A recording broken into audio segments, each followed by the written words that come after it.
Hello, I am David Sheffer.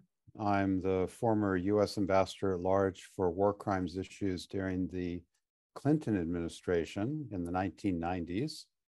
And I have been teaching international criminal law since then at Northwestern University Pritzker School of Law, and now at Arizona State University Sandra Day O'Connor College of Law. And it's a great pleasure to be with you and to be joining this platform of the International Bar Association. And I'm looking forward very much to speaking with you for about 20-25 minutes on the doctrine of command or superior responsibility, as we call it. I am very conscious that in your Ukrainian criminal code, there are some references that touch upon the doctrine, which I will be discussing in much greater detail in a minute. But I just want to point to your own references in your Ukrainian criminal code. First of all, Article 41 addresses the issue of obeying an order or command. And in Part 5 of Article 41, and obviously I'm not a Ukrainian lawyer, I'm a New York lawyer, so I defer to all of you as to the substance of your own criminal code. But from what I have been able to discover in it, Section 5 of Article 41 states that where a person was not and could not be aware of the criminal nature of an order or command, the criminal liability for the act committed in pursuance of such order or command shall arise only with respect to the person who gave the criminal order or command. Now, that is a direct responsibility issue in terms of delivering orders or commands. It's not literally a command responsibility issue.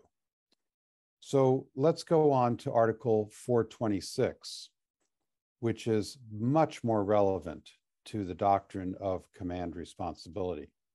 And this is entitled Omissions of Military Authorities. Section 1 of Article 426 states willful failure to prevent a crime committed by a subordinate or failure of a military inquiry authorities to institute a criminal case against a subordinate offender. And that is a much more relevant provision in your own criminal code to what I will be discussing about from the perspective of international criminal law. And I would place most priority to Article 426, subparagraph 1 for this purpose. And then finally, there are two other articles I just want to make brief mention of in your code. Article 437, planning, preparation, and waging of an aggressive war. Again, that section 1 talks about planning, preparation, or waging of an aggressive war. That will not really be a command responsibility issue. That will be a direct responsibility issue with respect to the perpetrator. Obviously, for aggressive war, it's a leadership crime, and therefore it would be planning, preparation, or waging an aggressive war from the perch of a leadership position, but it's not a command responsibility issue. Article 438, violation of the rules of warfare, again, is your most basic provision on war crimes. But at the end of paragraph 1 of Article 438, or section 1, it says, and also giving an order to commit any such actions. Well, again, that will be a direct responsibility issue, not a command responsibility issue. So from what I can see in your criminal code, and I may have missed something, I completely concede that from the beginning, it seems to me that Article 426, subparagraph 1 is the most relevant provision with respect to command responsibility.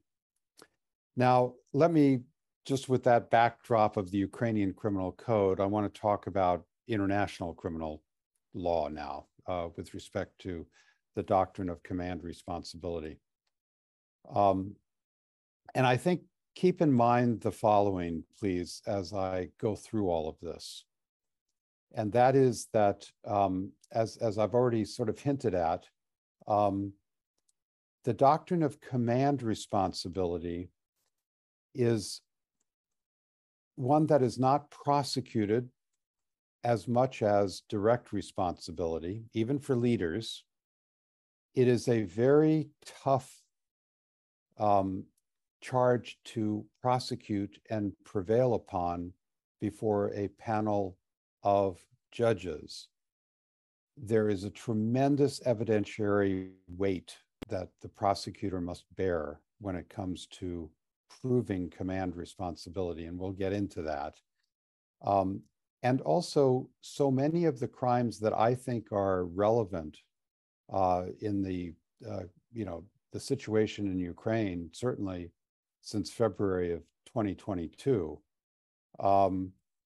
really points very much towards, certainly on the crime of aggression, a leadership crime. And when you're looking at the leadership of the Russian military and political structures, it's going to be, because of just the colossal scale of atrocity crimes committed against Ukrainian targets, it's almost unfathomable, incredulous to believe that that magnitude of military force crossing the borders and applying almost daily attacks on civilian structures and communities has not, it would be impossible to believe it has not been directly planned from the Kremlin and from command posts of high military command in the theater. It's doubtful that military commanders somehow are sitting aside completely unknowing of the fuselage of missiles that are shot every day, of the aircraft that are crossing the border to bomb every day, and of the large, massive military movements that are taking place and occupying cities and villages since February of 2022, committing a multitude of atrocity crimes, that this somehow was not done at the direction of the command structure. That is incredulous. Namely, I think it probably will be borne out that these atrocity crimes, genocide, war crimes, crimes against humanity, and aggression, were committed at the command of leaders at the military and political levels. Now, that is just my presumption as looking at this academically. Obviously, in a courtroom, everything has to be proven by evidence. But my guess is that prosecutors, Ukrainian prosecutors, and Karim Khan, who's the prosecutor of the International Criminal Court, and the prosecutor of, for example, a special tribunal for the crime of aggression against Ukraine that might be created, those prosecutors will most likely be looking at direct responsibility with respect to the leaders, the military leaders and the political leaders. That being said, it is still very important to look at command and superior responsibility, because those cases may arise and prosecutors may decide that that, in fact, is a path to take under certain circumstances with certain uses of military force that lend themselves more towards a command responsibility liability charge than a direct responsibility charge. Now, after World War II, this was really the rise, immediately after World War II, was the rise of this whole doctrine of command responsibility. There was some attempt after World War I to implement the doctrine, but it did not go anywhere in any particular courtroom because there were no effective international trials after World War I.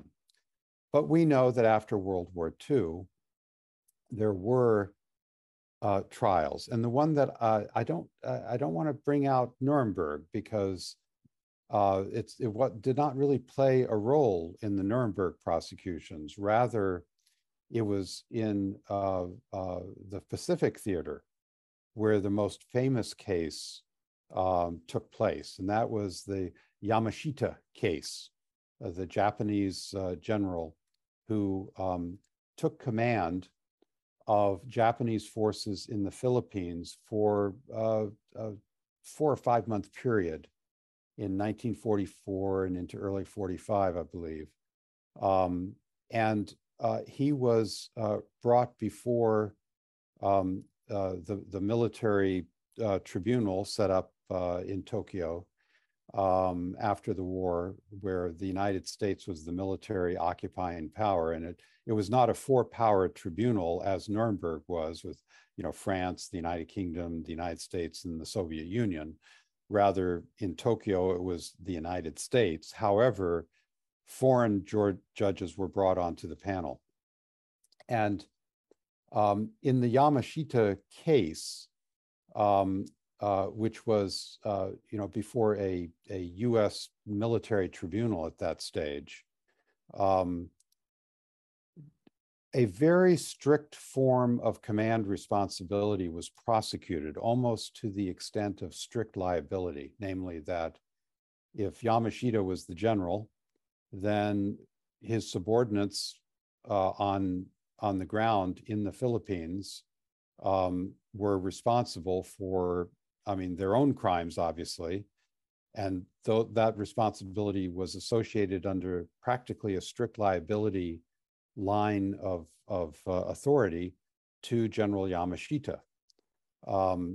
That, and I'm being very, very brief about this, he was convicted on those terms, and the death sentence was rendered against General Yamashita. But his case was brought under a habeas corpus writ to the U.S. Supreme Court, which looked at the case to see whether or not he had been fairly tried by the tribunal in the Pacific. And while the majority of the U.S. Supreme Court upheld the conviction of Yamashita,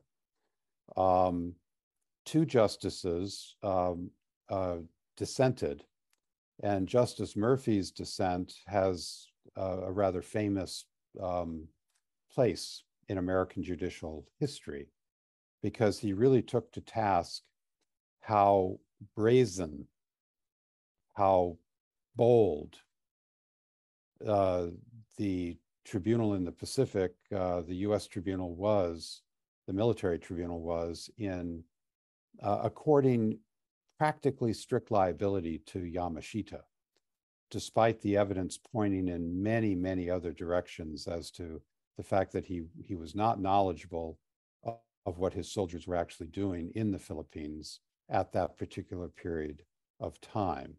There was great chaos, and in fact, that was due to the success of U.S. military operations disrupting the lines of communication between Yamashita and his soldiers.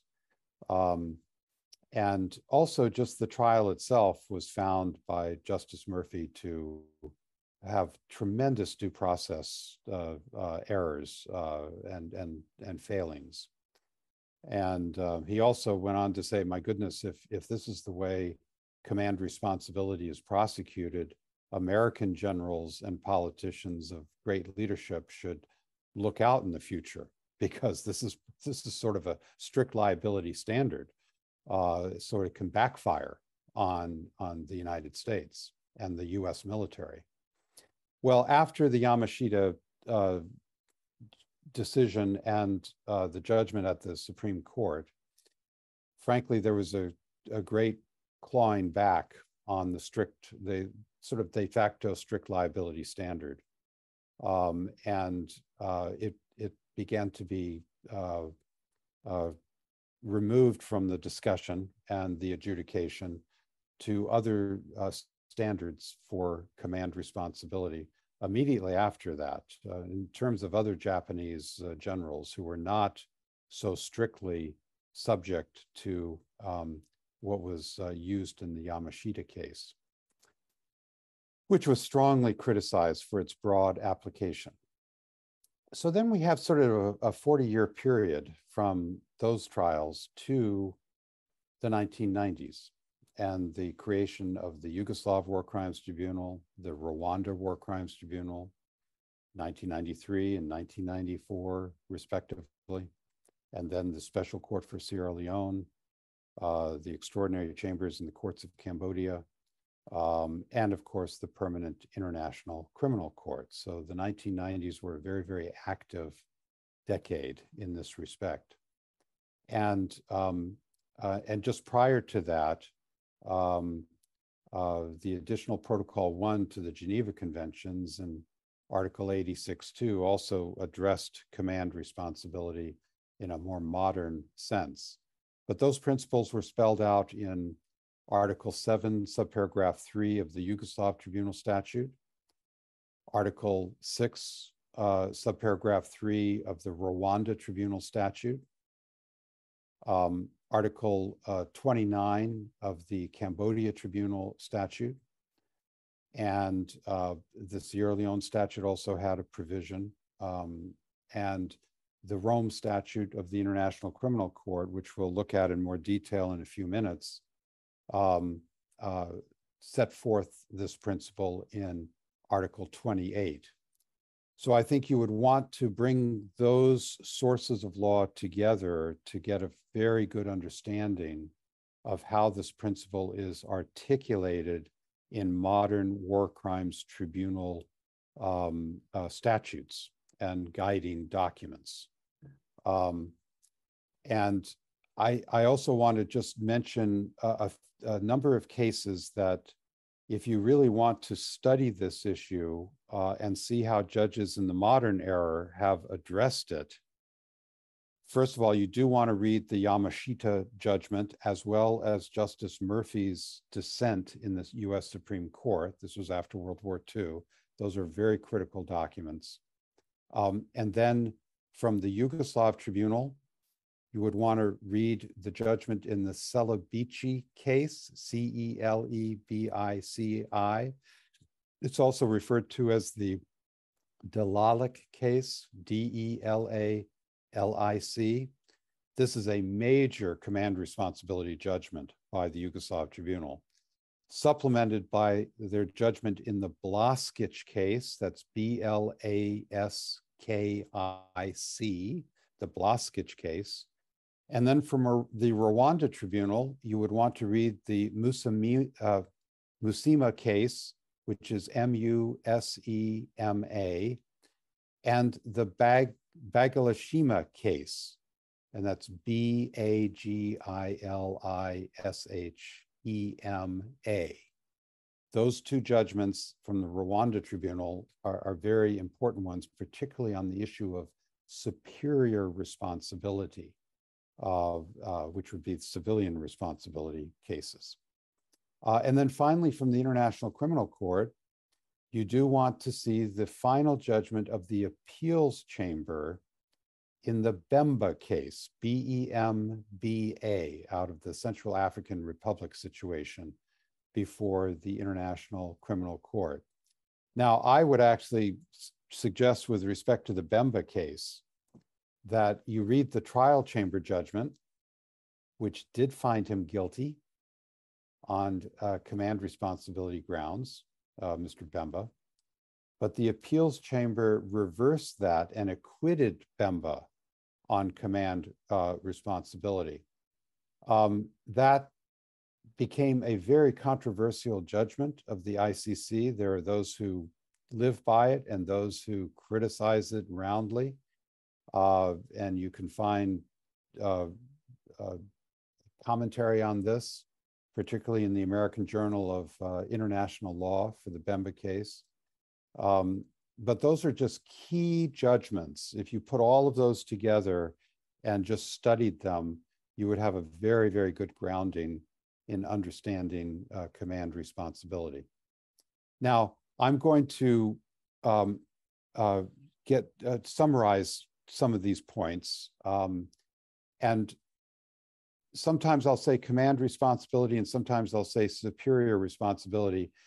I think probably what I'll do, just to avoid confusion, is I'll use the term superior responsibility, which is sometimes used, of course, with two spokes under it. One is the command responsibility issue for military commanders, and the other is what we call, superior responsibility, technically, for civilian responsibility.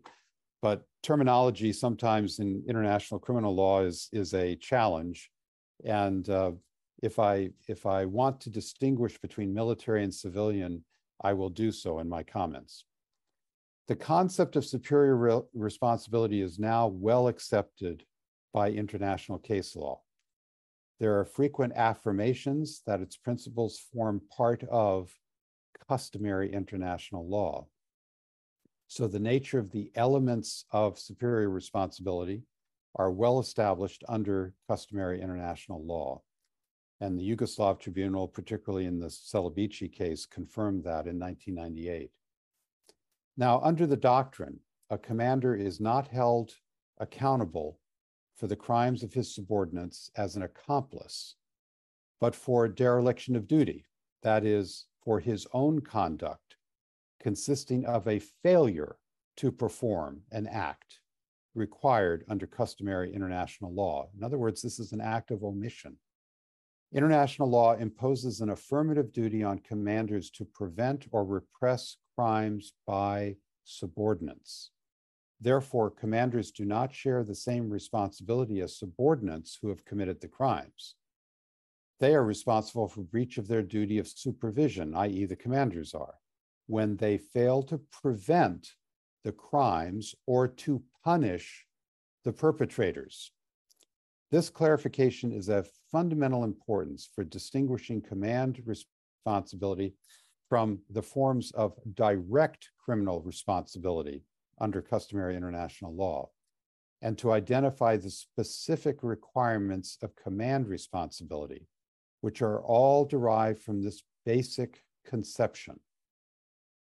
So to hold a superior or a commander responsible under the doctrine of command responsibility, three elements must be satisfied. One, the existence of a superior-subordinate relationship. Two, the superior knew or had reason to know that the criminal act was about to be or had been committed.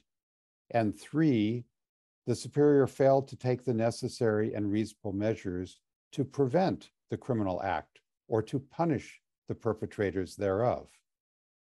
That comes straight from the Celibici judgment.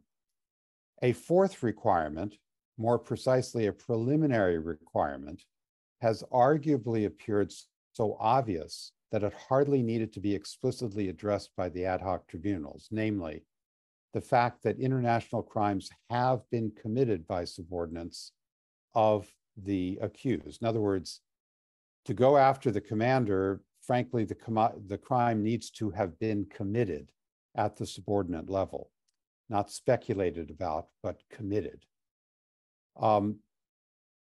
Professor Beth von Schack, who's now the US Ambassador at Large for Global Criminal Justice, in her case book, or in one of her books, states that under most modern formulations, the doctrine of superior responsibility comprises three primary elements. And I'm going to repeat these. We've already said them, but I'm going to repeat them as she has stated them. One, a relationship of subordination exists between the direct perpetrators of the unlawful acts and the superior or defendant. Two, the superior or defendant knew or should have known that their subordinates were committing, had committed, or were about to commit abuses. That's the mens rea element. The superior or defendant failed to take adequate steps to prevent or punish such abuses. That would be the actus reus element. Now, let's look at the superior-subordinate relationship. The commander must have effective control, that's a term of art, effective control over subordinates, meaning the material ability to prevent and punish criminal conduct. Various factors can be indicative of the required degree of control, and these are to be assessed on a case-by-case basis. For example, the Yugoslav Tribunal ruled that substantial influence over subordinates which falls short of the threshold of effective control is not sufficient to establish command responsibility. So note that distinction. Substantial influence is not enough. You have to have effective control over your subordinates in order to trigger this kind of responsibility. Various factors can be indicative of the required degree of control, and these are to be assessed on a case-by-case basis. The Yugoslav Tribunal has made clear that substantial influence over subordinates which falls short of the threshold of effective control is not sufficient to establish command responsibility. Command is based on the existence of de facto powers of control. Superior-subordinate relationship requirement needs not be established in the sense of a formal organizational structure so long as the fundamental requirement of an effective power to control the subordinate in the sense of preventing or punishing criminal conduct is satisfied. And this extends to civilian superiors that exercise the required degree of control. And that point was brought out in the Rwanda tribunal in the Musema and Bagalashima cases. The superior-subordinate relationship is a major obstacle to application of the doctrine of command responsibility. In the post-World War II trials, effective control was almost taken for granted and inferred from the hierarchical position of the commander in the state apparatus. By contrast, the ad hoc tribunals of the 1990s have adopted a very demanding approach, abandoning the formal criterion of the de jure position of the accused for a more fact-sensitive criterion. So most charges under command responsibility have been rejected, due precisely to the fact that this requirement could not be established beyond a reasonable doubt. And it is very difficult to prove with respect to civilian superiors, the superior-subordinate relationship. Now, when we come to intent, namely the mens rea, remember that we're no longer looking at strict liability as General Yamashita experienced. The mens rea of the commander must always be proven. It cannot be presumed.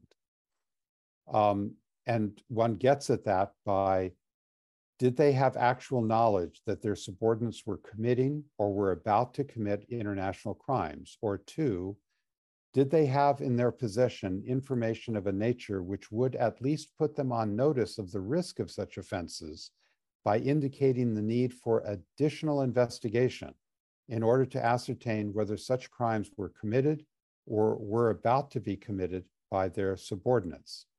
At minimum, the commander must have in his possession sufficient alarming information about the criminal conduct of his subordinates. The Yugoslav Tribunal explicitly rejected a duty to know on the part of commanders.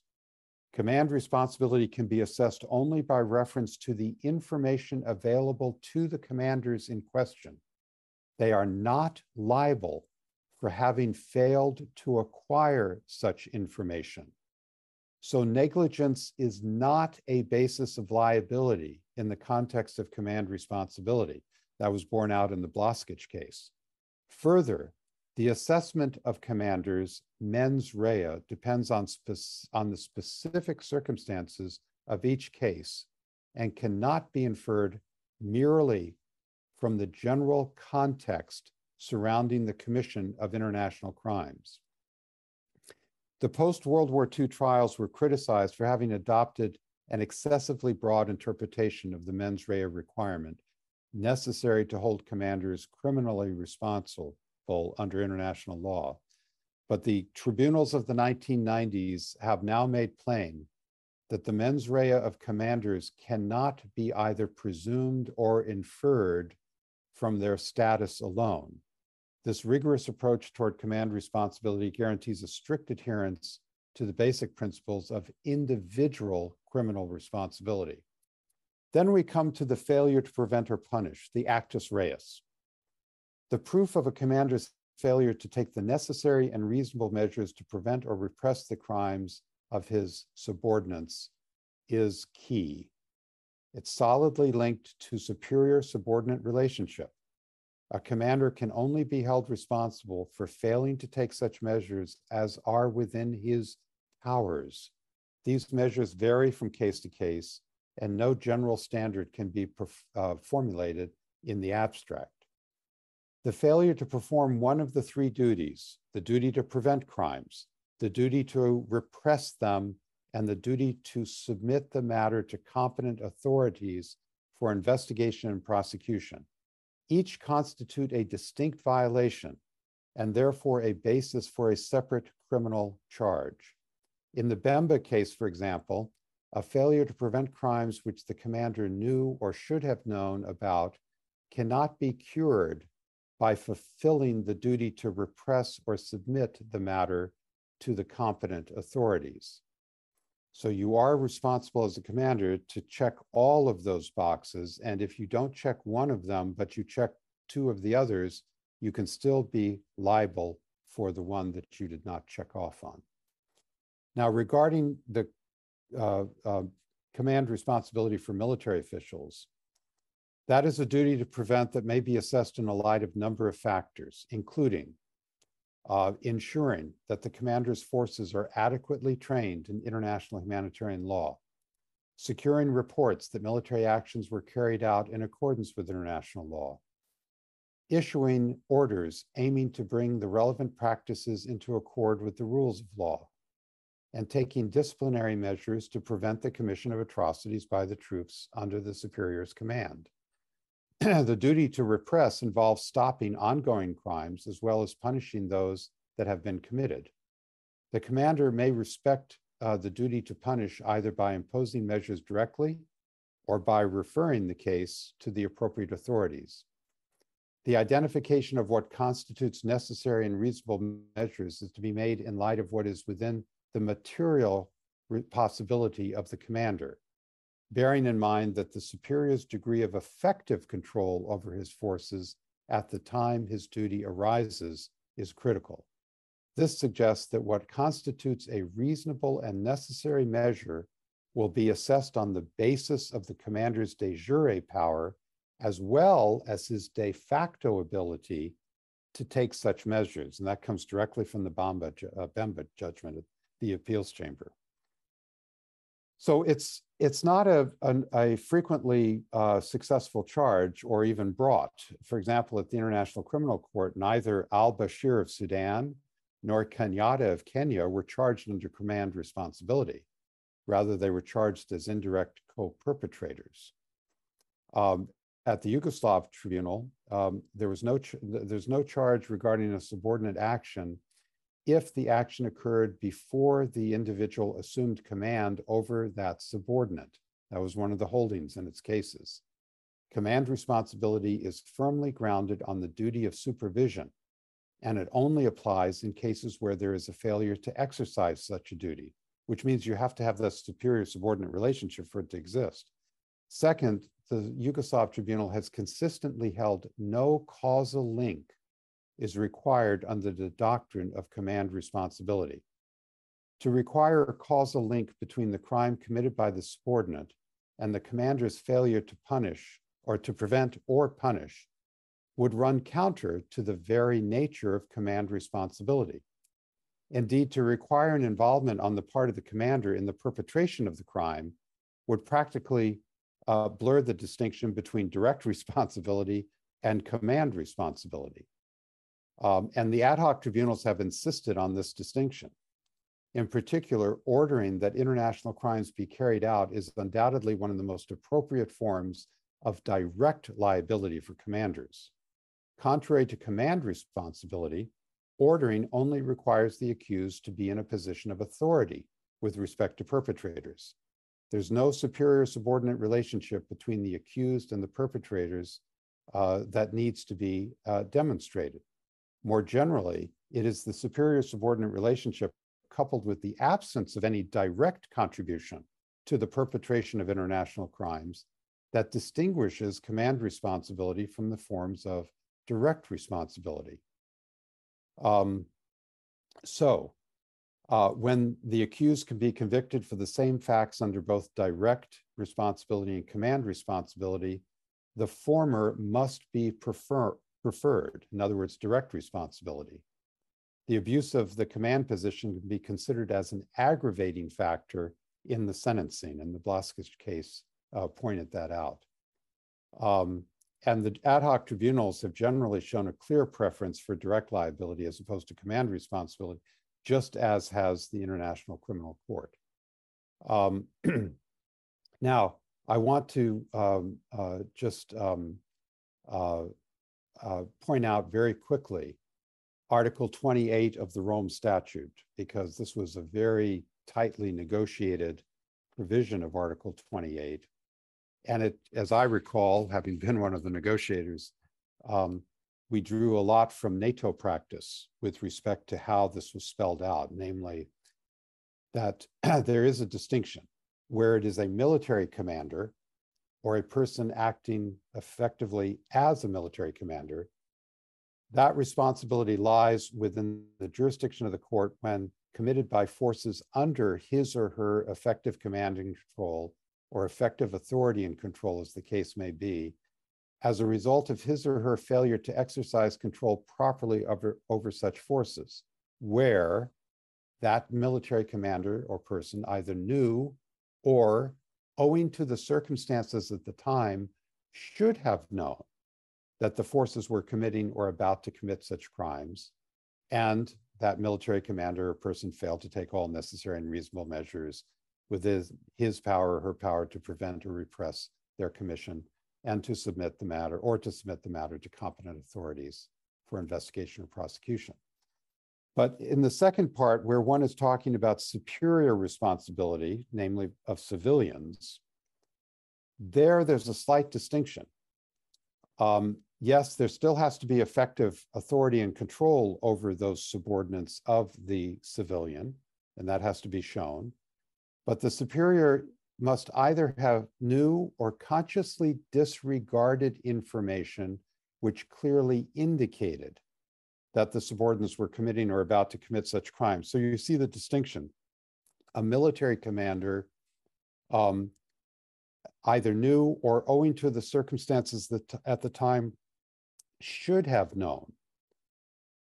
There's a slightly tighter requirement for a civilian superior, not should have known, but consciously disregarded information which clearly indicated that the subordinates were committing or about to commit such crimes. So in a military structure, there's a more general proposition about knowing, whereas under a civilian structure, there's a much more demanding criterion: consciously disregarded information. Now, I would just say that bear in mind that I just want to emphasize that typically before the International Criminal Court, and frankly also before the ad hoc tribunals, the concept of joint criminal enterprise has been the favored mode of liability for superiors and commanders, namely that they're part of a joint criminal enterprise that unleashes through direct responsibility the criminal conduct, not command responsibility, but they're part of the program. And so bringing them in on a joint criminal enterprise charge has clearly been favored. And it is now well established that where the evidence establishes guilt based both upon actual perpetration and command responsibility, a conviction is to be entered for perpetration, and the count of command responsibility is dropped. For example, in the Blaskich case, certainly there were simultaneous convictions on both bases that can lead to absurdities if there were to be simultaneous convictions. The judges said it would be illogical to hold a commander criminally responsible for planning, instigating, or ordering the commission of crimes, and at the same time, reproach him for not preventing or punishing them. It's an illogical formulation. You have to have literally one or the other. And in Bemba, the judges said that to find a military commander or person acting as a military commander responsible for the crimes committed by his forces, the prosecutor must demonstrate that his failure to exercise his duty to prevent crimes increased the risk that the force would commit these crimes.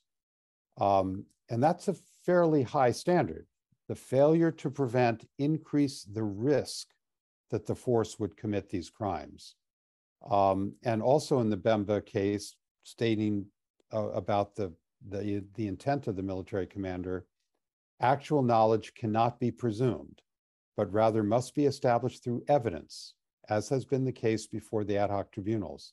And the factors to consider are the following: the number of illegal acts, their scope, whether their occurrence is widespread, the time during which the prohibited acts took place, the type and number of forces involved, the means of available communication, the modus operandi of similar acts, the scope and nature of the superior's position and responsibility in the hierarchical structure, the location of the commander at the time, and the geographical location of the acts. Actual knowledge may also be proven if a military commander is part of an organized structure with established reporting and monitoring systems.